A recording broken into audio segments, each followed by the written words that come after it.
to be a criminology naman. Anong school mo? Pamantasan Luzon ng Muntinlupa po. Parang PLM din yun, di ba? Oo. Kaya Pamangtasan ng lungsod ng Maynila, pamangtasan ng lungsod ng Muntinlupa. Pati nyo in English. Pati nyo ginawang City University of Muntinlupa. Pinag-iisipan pa. Pinag-iisipan. Ay! Pinag-iisipan pa!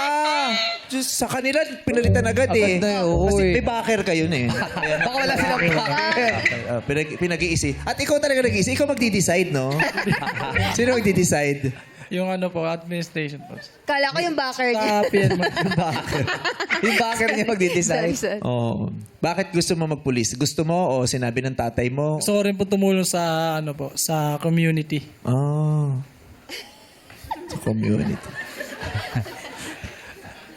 Kung ikaw ang magkakaroon ka, sa iyo mapupunta yung pinakamataas na posisyon ng pulis sa Pilipinas, anong gagawin mong pagbabago?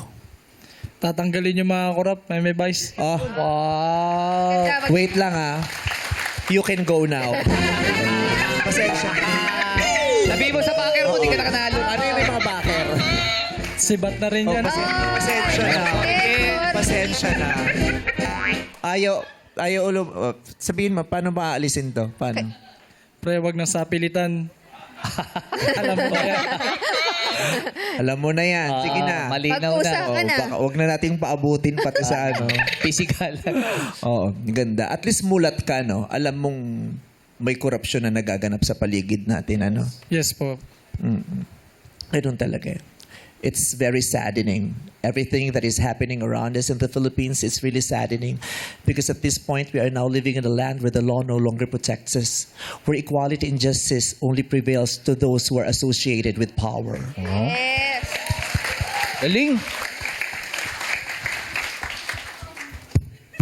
Slow clap. Slow clap. Pinalakpakan yung sarili. Yung bigla ko na-realize, parang maganda yung Ang nasabi ko. ganda. Diba? Gagawin ko nga ano yun, status sa Facebook. Oo. Parang maganda yun. Di ba? Maganda. Kahit ano man ang suungin nyo o planuhin yung pasuking trabaho, walang mali dyan at lahat yan maganda. Basta maganda ang intention natin sa simula't simula pa. Yes po. Diba? Maganda. Ganda yan.